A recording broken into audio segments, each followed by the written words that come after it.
Bonjour à tous, aujourd'hui on va découvrir ensemble comment éclairer une scène d'intérieur de nuit avec un minimum de travail de la lumière pour un petit budget et obtenir un résultat plutôt cinématographique. Pour commencer, je vais vous montrer les différents projecteurs que j'ai utilisés pour obtenir ce résultat. Le premier projecteur que j'ai utilisé, c'est un COB de chez Ninelight, un Forza 60B, qui est juste ici, qui ressemble à ceci. Ce projecteur-là, je l'ai utilisé avec ce qu'on appelle un projection attachment, ou également de chez Ninelight, de la même marque, qui en fait m'a permis de faire ce fameux effet persienne que l'on voit juste ici sur mon rush. Donc c'est-à-dire cet effet d'impression de lune qui passe à travers une fenêtre et qui va donner cet effet et qui va ensuite avec différents filtres nous permettre d'obtenir donc l'effet persienne que l'on peut voir ici. Donc j'ai utilisé l'effet persienne, c'est ce petit truc ici là. Donc c'est très facile d'utilisation. Il suffit tout simplement de l'attacher donc sur le Forza 60B et ensuite de mettre à l'intérieur le filtre désiré. Donc vous en avez plusieurs qui sont différents. Vous pouvez faire des effets par exemple d'arbres ou d'autres petites choses qui peuvent donner cet effet là, et moi j'ai décidé donc d'utiliser cet effet que l'on voit juste ici, donc l'effet persienne que l'on voit très clairement ici, c'est dessiné ici. J'ai utilisé un Forza 60B, pourquoi? Parce que c'est un projecteur qui est bicolore, qui m'a permis de monter jusqu'à 6500 degrés Kelvin pour que le rendu soit entre guillemets le plus bleu, le plus froid possible, voilà, pour donner un effet de lune et d'entrée de lumière de lune qui soit extrêmement bleu comme on peut le voir ici.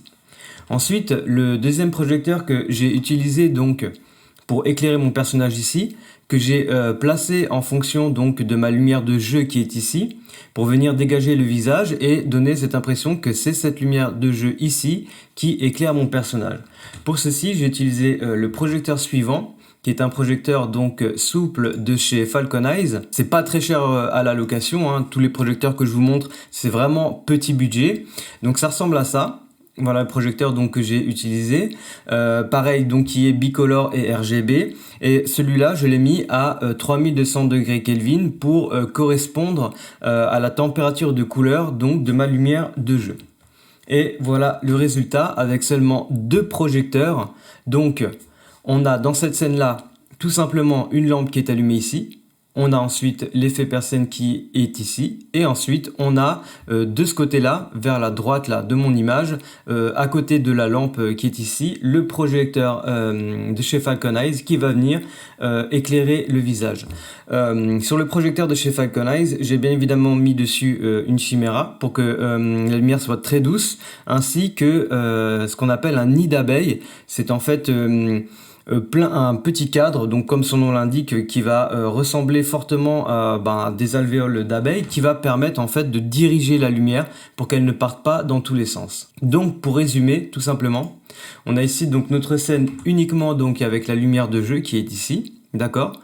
Ensuite, vous voyez ici qu'on a l'éclairage de son téléphone déjà qui vient taper sur le visage. Donc pareil, c'est quelque chose qu'on peut voir qui est déjà très très bleu parce que c'est une lumière qui doit être un écran LED qui doit être étalonné dans des lumières autour des 4000 je pense de degrés Kelvin. J'ai ensuite ajouter donc mon effet persienne qui est ici, qui va venir dégager le haut de la tête et donner cet effet d'entrée de lumière de lune, alors que c'est fait simplement avec le Forza 60B ainsi que le projection attachment qui est dessus et donc le filtre persienne, comme on peut le voir ici. Et ensuite la lumière de jeu ajoutée à ça, hop. Voilà, donc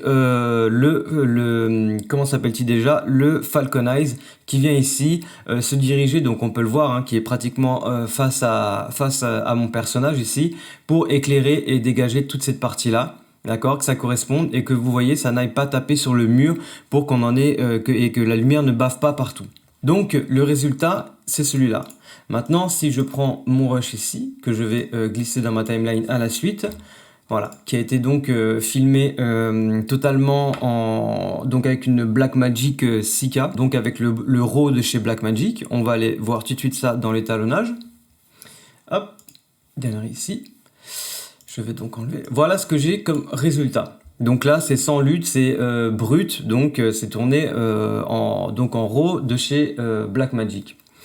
Tout d'abord, pour configurer correctement mon RAW, je vais aller dans les paramètres ici, je vais aller dans caméra RAW, je vais choisir donc ma caméra qui est une Blackmagic, d'accord. Ici que j'utilise un profil donc Blackmagic RAW, qualité voilà, d'affichage, moi je suis en pleine résolution. Ensuite, j'ai coché cette case ici, récupération des hautes lumières, qui est ça spécifique au RAW de chez Blackmagic, qui permet encore de gagner la latitude dans les hautes lumières.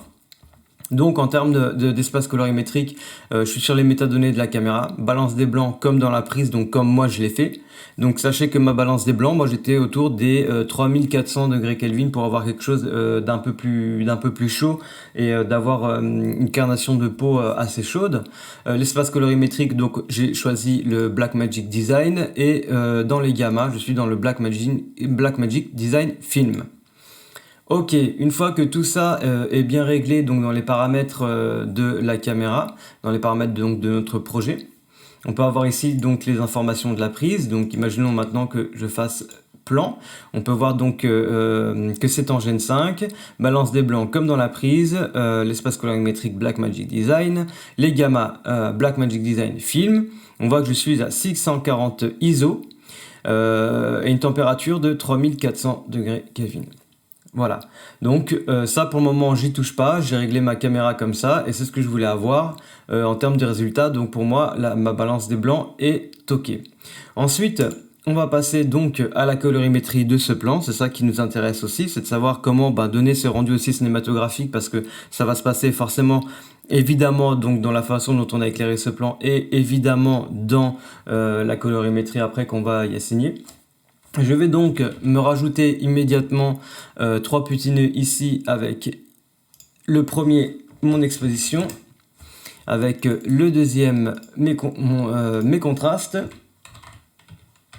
et avec mon troisième, la saturation. Voilà, comme ceci.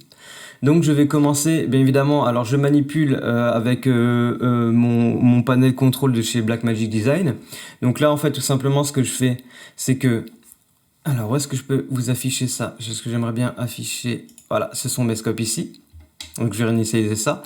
Donc on voit en termes d'exposition que j'ai de quoi descendre largement en bas, parce que moi j'ai envie d'avoir quelque chose, voilà, d'une plage dynamique d'image qui prenne un peu tout. Donc je vais pas aller forcément me coller, parce que après je vais récupérer en termes de niveau avec quand je vais aller contraster mon image, hein. Donc si vous le faites à la souris, ce que vous allez devoir manipuler en fait c'est la roue ici, donc le lift, donc les basses lumières que je vais descendre ici. Ensuite je vais aller dans mon gain, donc qui se trouve ici, et là je vais monter doucement, pas trop, voilà, à peu près à ce niveau là. Voilà. Donc là ici on voit que les pics que j'ai ici c'est mon ampoule qui est là. Donc vous voyez que hop, si je monte, là j'ai écrété donc totalement. Donc là j'ai perdu de l'information au niveau de mon ampoule, d'accord, et c'est pas ce que je vais avoir. Donc tranquillement, hop, je vais les refaire et je vais monter à peu près à ce niveau là. Ensuite je vais passer sur mon deuxième nœud. Donc mon nœud, ce sont ici les contrastes. Donc les contrastes que je vais aller chercher, parce que là pour le moment l'image n'est absolument pas contrastée. Hop, donc je vais me mettre en mode plein écran. Hop. Donc là je cherche mes contrastes. Voilà, donc j'y vais à tâtons, hein. Pas trop fort, mais quand même moi ce que j'aimerais obtenir c'est une image, voilà, qui soit quand même plus ou moins contrastée à peu près à ce niveau là. Là ici mon point de pivot que je vais légèrement remonter, voilà, comme ceci. On va vérifier qu'on n'a pas piqué au niveau de la lampe, ici donc de l'ampoule. Donc c'est vraiment mon point de lumineux le plus fort, hein, dans mon image, hein. Si je l'isole, on va tout de suite voir ici, tac, les informations qu'il va nous donner. Chut, tac, je vais l'isoler. Voilà, donc vous remarquez bien que c'est ce qu'il y a de plus lumineux dans mon image. Hop, hop, hop, voilà le petit point ici. On voit que c'est ça, hein, qui monte le plus haut. Ok, donc je vais réinitialiser mon nœud de contraste. Donc je replace mes contrastes. Hop, plein écran. Voilà, donc à peu près quelque chose comme ça. lever un tout petit peu mon point de pivot de contraste. Hein, donc les contrastes que je manipule qui sont ici. Hein, et le point de pivot juste à côté. Hein. Donc pas trop non plus. Je me mets en mode plein écran. Voilà. Voilà, en termes de contraste, c'est plutôt pas mal. Ensuite, je vais passer donc à ma saturation pour ajouter donc la couleur. Et là, ça va commencer tout de suite à donner quelque chose. Donc, la saturation que je manipule, donc qui est bien ici. Hein, on voit ici, hein, toutes les informations ici des corrections primaires sont ici. Donc, je vais me mettre en plein écran. Je vais aller dans ma saturation. Et là, je sature en fonction de ma carnation de peau. Voilà, sur quelque chose comme ça. Ok. Donc là, je suis plutôt satisfait de la température de couleur, de ma saturation, pardon. Je monte un tout petit peu, je descends. Voilà. Donc là, je me réfère surtout par rapport à son visage. D'accord? Donc là, c'est plutôt pas mal. Au niveau des bras, etc., au niveau vraiment de la carnation de peau, c'est vraiment pas mal. Donc là, j'ai mis quoi? J'ai mis 80, je suis à 80 au niveau de la saturation. Ensuite, je vais me rajouter donc un nouveau nœud. Je vais ajouter donc un correcteur parallèle, parce que là, maintenant, ce que vous voyez, c'est que j'aimerais accentuer, en fait, ici, là, mon effet persienne, donc là, ce qui arrive là, c'est très très blanc. D'accord. Et donc, pour pouvoir lui donner cette couleur de beaucoup plus... J'aimerais quelque chose de bleu. Ce que je vais utiliser, tout simplement, c'est que je vais prendre ici. Je vais ensuite aller dans mon espace Hue versus Sat. Et vous voyez ici, on a un pic de bleu. Et ce pic de bleu correspond à, en fait, mon effet persienne, vu que la température de couleur est à 6500 degrés Kelvin. Hop. Donc, je vais sélectionner la partie la plus blanche, ici. Pac. Et vous voyez qu'en fait, c'est mon information qui est bleue. Et maintenant, tout simplement, la saturation, si je l'augmente, qu'est-ce qui va se passer? Chut. Vous voyez? Hop, ça se bleute. Voilà. Donc là, j'hésite pas, hein, j'ai de l'espace, je vais en profiter, je vais prendre absolument tout ce que je peux avoir. Donc là, si je mets en plein écran, donc avant, après, avant, après. Avant, après. Donc là, c'est pas encore forcément extrêmement marqué, mais ça commence déjà à être beaucoup plus bleu qu'avant.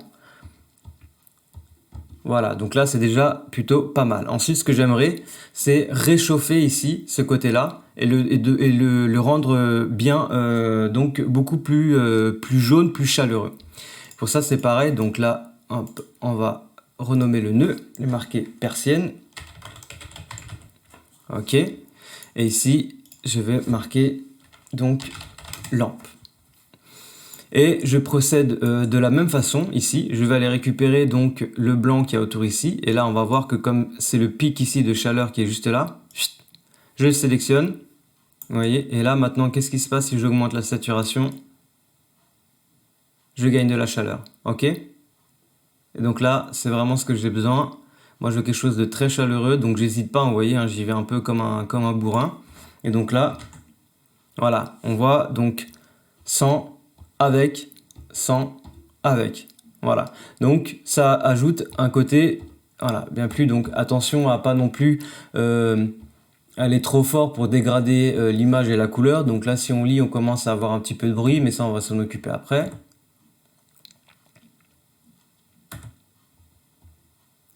Voilà, donc je vais voir même aller à descendre un tout petit peu. J'ai été un petit peu fort, tac. Je remonte. Voilà, là, ici, c'est bien mieux. J'ai moins de bruit et j'ai déjà gagné pas mal en chaleur au niveau de l'image. Ok. Voilà donc pour la première étape. Donc si je désactive mes deux nœuds qui sont ici, hop, donc plein écran, voilà, on est beaucoup moins clair. Donc là on voit que on est pas beaucoup moins clair, pardon, mais on a beaucoup moins de saturation. Ok. Mais c'est pas encore assez et moi j'aimerais encore continuer à monter tout ça. Donc là je vais procéder à une autre étape. C'est que je vais après ici, ceci, me rajouter donc encore un deuxième correcteur parallèle, d'accord? Ici, je vais aller chercher les carnations de peau, d'accord? Et ici, je vais aller chercher donc, hop, mon look. Ok. Donc, je vais commencer par mon look. Donc, moi, j'aimerais quelque chose donc, de plus cinématographique. Donc là, je vais aller plutôt dans quelque chose d'un... On va voir ensemble. Mais on va aller directement ici, donc dans les gammas. Donc à ce niveau-là. Et vous voyez que quand je déplace tout ça... Voilà, donc là, si je vais dans les bleus, si je vais dans le vert, si je vais dans les jaunes pour réchauffer encore l'image, etc. Vous voyez que eh ben, j'ai tout qui change. Et donc, c'est comme ça que je vais commencer à construire mon look. Donc je suis dans les gammas ici que je vais manipuler. Donc je vais me mettre en plein écran. Moi je vais aller tirer dans les bleus. D'accord. Hop. Je vais partir sur quelque chose d'à peu près. Voilà. Comme ça. Pas trop fort non plus. Donc si je désactive. Hop. Donc ça c'est avant. Et ça c'est avec mon image qui commence à être lookée. Donc là on voit qu'on est très neutre. Et là ici on voit qu'on est beaucoup plus bleu. On le voit surtout au niveau de la veste, au niveau de l'arrière-plan, etc.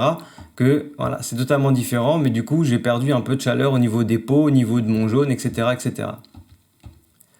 Donc là j'ai mon premier look, voilà, que je viens de mettre avec, qui est donc juste ici, et on peut voir que je suis pas allé très loin dans les bleus, j'ai pas forcé, hein, mais on peut regarder ensemble ce que ça fait si je vais forcer dans le bleu.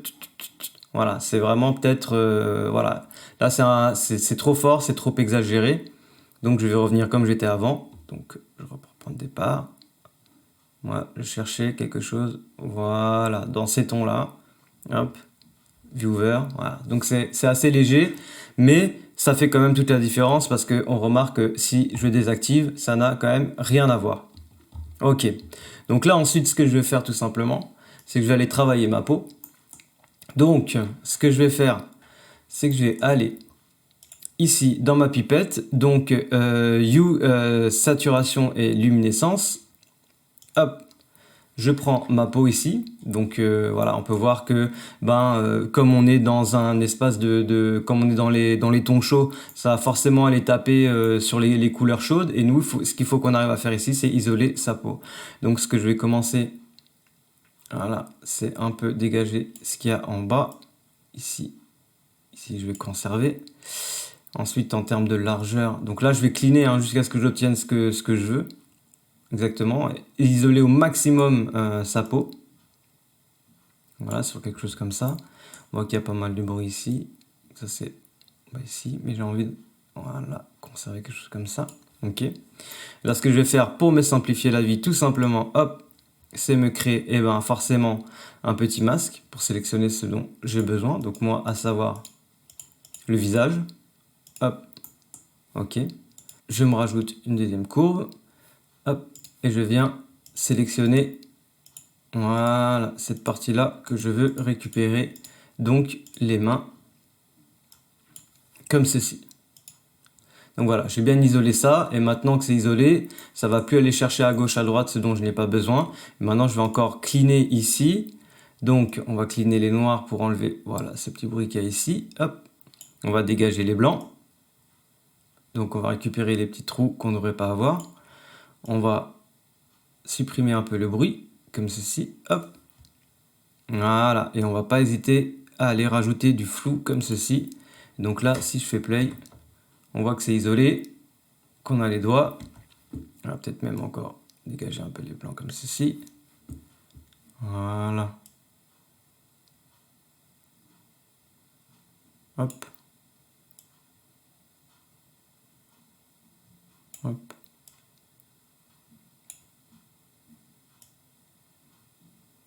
Donc là, du coup, je peux élargir, hein, vu que...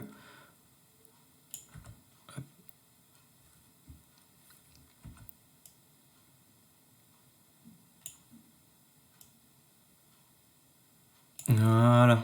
Ok, et donc là, j'ai isolé ma carnation de peau. Et maintenant, qu'est-ce que je fais? Pareil dans les gammas.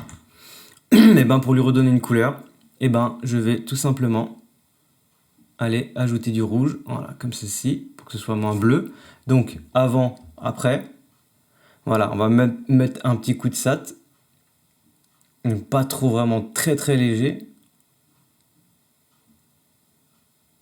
Voilà, quelque chose comme ça. Donc avant, visage, carnation de peau très froide. Et maintenant, avec la correction, on remarque tout de suite, ici, là, vous voyez hein, sur le visage, partout, qu'on a gagné qu'on a vraiment regagné entre guillemets, la chaleur qu'on a perdue avant quand on a appliqué notre look. Ok, donc une fois que ça c'est fait, je me rajoute un nouveau correcteur. Et là, ce que je vais faire, c'est que je vais tout doucement aller jouer avec le Color Boost. Donc, Color Boost qui est ici, donc éclat de couleur, pour rajouter encore un peu de saturation. Donc, hop, donc là, imaginons que j'exagère pour que vous voyez bien l'effet. Donc là, c'est beaucoup trop fort. Donc je me base toujours, moi, sur mes carnations de peau. Hop. Donc là, c'est vraiment pas mal. Ok. Donc là, c'est pas mal. Donc là, maintenant que j'ai fait tout ça, je vais pas hésiter encore à faire un tout petit réglage en utilisant mon offset pour rendre ça beaucoup plus uniforme. Donc vous allez voir la différence. Donc là, je suis sur mon offset. Donc vous allez voir, en fait, ça manipule toutes les couleurs, hein. Donc là, maintenant, si je vous montre ça sur mon scope, hop. Donc là, le offset qui est ici, hein. Donc ça va aller taper dans toutes les couleurs et on voit que tout bouge ici, hein. D'accord? Hop. Donc je le remets à 0. Je me remets en plein écran et je vais homogénéiser tout ça. Ça doit être vraiment très très léger, ça.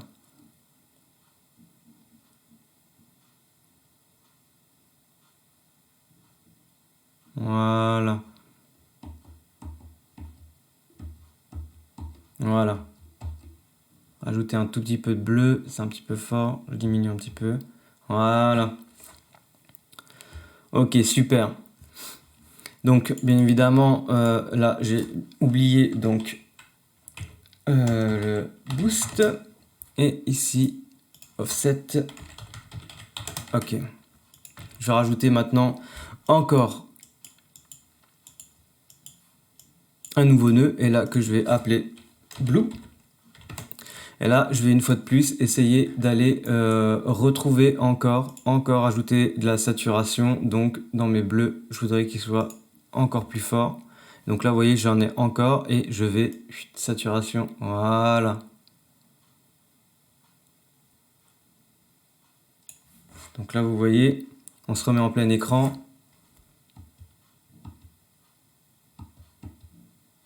J'y suis allé fort, hein, pour que vous voyez bien la différence.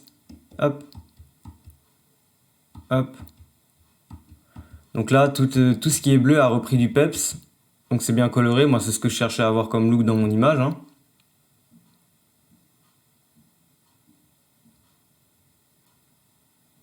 Voilà. Donc, je reviens un peu en arrière. Hop. Je fais play. Donc, vous voyez, là, le bleu, il est présent, il est là. C'est plutôt pas mal. Je suis satisfait de ça. Donc, j'y suis allé un peu comme un cochon, mais c'est ce que je voulais. Peut-être un tout petit peu le diminuer. Hop là.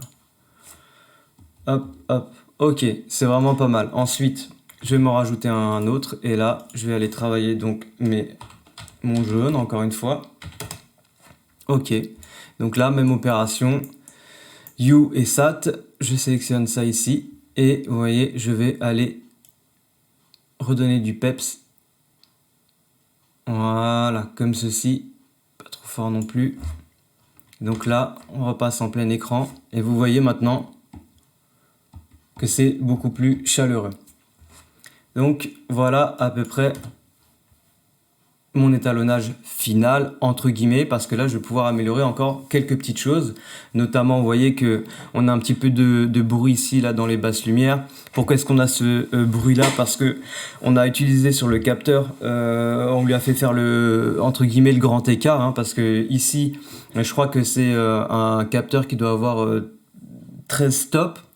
Donc entre le point le plus lumineux ici et le plus sombre ici, à mon avis, on est allé au-delà des 13 stops de la caméra. Donc forcément, on va avoir un tout petit peu de bruit ici. Mais on va pouvoir arranger ça, vous allez voir. Donc, je repars du plein écran. Avant tout ça, ce que j'aimerais, c'est que je voudrais attirer l'attention du spectateur plus sur mon personnage que sur ma lampe ou les choses qu'il y a autour. Donc, je vais faire quelque chose de très simple. Hop là, ici. Je vais m'ajouter une espèce de vignette assez particulière, c'est-à-dire que je vais aller ici. Je vais donc me prendre un petit cercle comme ceci. Hop, hop, hop. Je vais dessiner comme ceci. Hop. Sur mon personnage, donc quelque chose d'assez grand. Voilà. Voilà. Un peu plus large. Truc qui est comme ça. Que je vais mettre un peu plus dans ce sens, comme ça. Hop. Hop. Quelque chose d'assez soft, de très très soft comme ceci. Et là, en fait, ce que je vais faire tout simplement, c'est que je vais l'inverser. Mon vignettage, comme ceci.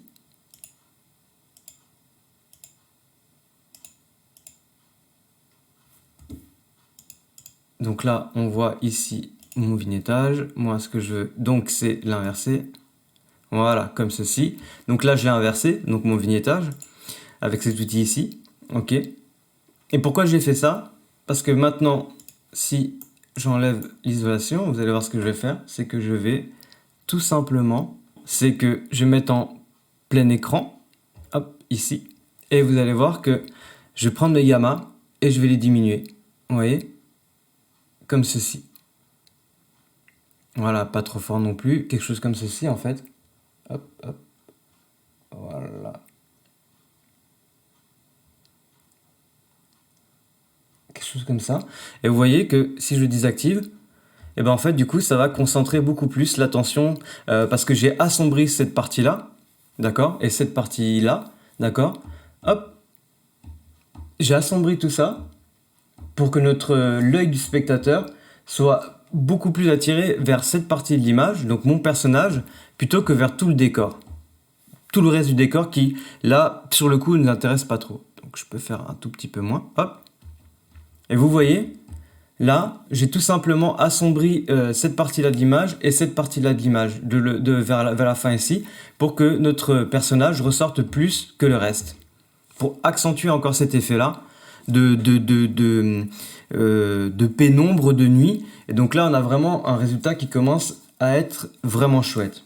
Et pour terminer, donc ce petit étalonnage, je vais encore me rajouter ici donc un nouveau nœud que je vais intituler, donc là on va travailler le bruit, donc le noise, vu qu'on en a un tout petit peu ici. Je vais aller ici, je vais partir en qualité sur 3, je vais partir en meilleure qualité et je vais monter à peu près à 30% ici, je pense. Voilà. Et vous avez vu, je viens de supprimer tout simplement le bruit que j'avais à ce niveau-là, d'accord? Et le bruit que j'avais ici. Parce que j'avais fait un grand écart au niveau du capteur de la caméra entre le point le plus lumineux et le point le plus sombre. Et donc là maintenant je viens de gommer tout simplement le bruit que j'avais à l'image, qui n'était pas très fort mais qui était quand même présent. Et donc voilà le résultat après avoir étalonné mon image. Donc vous voyez que ça demande quand même pas mal de travail tout ça, mais le résultat est quand même autre. Et ça, c'est vraiment obtenu avec un tout petit budget, c'est-à-dire qu'on n'a que 2 sources de lumière. On n'a vraiment que le projecteur qui fait l'effet persienne et le projecteur qui fait la keylight, donc qui vient éclairer notre personnage. Donc avec un tout petit peu de travail de colorimétrie, voilà ce qu'on obtient. Maintenant, si j'avais par exemple, je vais donc reprendre le même plan qui est ici, hop, je glisse là. Donc si j'avais tout simplement, par exemple, donc la chose que j'aime pas du tout, c'est que si j'avais pris mon plan qui est ici et que tout bêtement j'étais allé dans les luttes, voilà, Blackmagic Design, et que j'avais appliqué une lutte, vous voyez, on obtient, mais pas du tout le même résultat. Donc ça c'est avec ma lutte, hein, avec une lutte basique de base, et ça c'est avec une colorimétrie sur mesure. Donc c'est vraiment pas la même chose, comme vous pouvez le voir. Hop, hop, hop, hop. Donc on peut faire le tour, hein. Hop, si on peut en essayer d'autres, hein, ça, il n'y a pas de souci. Donc vous voyez, le fait de faire sa propre colorimétrie, ça nous permet vraiment d'obtenir ce qu'on veut. Parce que là, on voulait gagner dans le bleu, on voulait gagner dans pas mal de choses. Donc même si on essaie de trouver, par exemple, on a ça, ce qui est plus ou moins ressemblant. Vous voyez, c'est pas le même résultat. Là, c'est un peu jaunâtre. Il y a les noirs, c'est pas correct. La carnation de peau, ça marche, mais ça manque de contraste, ça manque de pas mal de choses. Alors évidemment, on peut aller travailler derrière encore les contrastes ou ce genre de choses. Voilà, on peut en rajouter, on peut essayer de modifier, comment dire, l'image pour essayer de rectifier, mais on n'obtiendra jamais un résultat comme on a obtenu en faisant sa propre colorimétrie qui est ici. Ouais. Donc si on compare les deux rushs, voilà, donc avec une colorimétrie adaptée et avec les envies, avec nos couleurs, avec nos idées de lumière et d'éclairage, et quand on utilise tout simplement une lutte, voilà ce qu'on obtient. Donc c'est pas du tout la même chose et pas du tout le même rendu. Donc voilà pour ce petit tutoriel je sais, alors il est assez complexe entre la colorimétrie et l'étalonnage et la façon d'éclairer, mais vous pouvez arriver à des résultats similaires en travaillant, en vous appliquant, bien évidemment en suivant les tutos, et vous voyez que juste avec deux éclairages, on a réussi à avoir un look qui est plutôt sympa. Et je voudrais aussi vous montrer par comparaison, donc j'ai pas utilisé cet éclairage pour rien. Maintenant, si j'avais shooté ça sans travailler la lumière, donc je l'ai fait donc avec la lumière totalement naturelle, donc je dois avoir le rush qui doit être là, vous voyez, voilà, qui est là, hop, F9, je le mets, voilà. Donc là, vous allez voir que je vais appliquer par exemple une lutte pour qu'on se rende bien compte de ce que ça donnait, voilà. Donc ça c'est avec la lumière, voilà, ça c'est avec un plafonnier allumé, c'est sans travail de lumière, voilà ce que ça donne. D'accord? Donc je vais reprendre ici, je vais enlever ce dont j'ai pas besoin, hop, tac. Hop. Donc là on va même le voir dans les réglages, hein. Je vais aller dans les réglages de ce rush là, donc ça c'est c'est sans travailler la lumière. On va regarder ce que nous donne le plan. Donc on est à 2000 ISO. Vous voyez déjà? Donc la caméra l'encaisse, hein, les 2000 ISO, etc. C'est plutôt pas mal. Il n'y a pas trop de bruit, c'est pas trop dégueulasse. C'est même plutôt très très propre, hein. Donc à 2000 ISO, on voit que la Blackmagic, elle nous rend quelque chose de plutôt propre. Mais vous voyez, on n'a pas de contraste, on n'a rien. On a des murs qui sont blancs, on a une lumière qui est blanche, et c'est pas terrible. Alors qu'avec un travail de lumière, voilà ce qu'on peut obtenir. Donc vous voyez quand même l'énorme différence entre les deux shoots, quoi. Donc même endroit, même personnage, même heure, même lieu. Travail de la lumière, sans le travail de la lumière. Voilà, donc j'espère que ce petit tuto vous a plu. Si jamais vous avez des questions, n'hésitez pas à les poster dans l'espace commentaire ou à rejoindre le Discord. Et on se revoit très bientôt pour un nouveau tuto. Je vous dis à plus tard.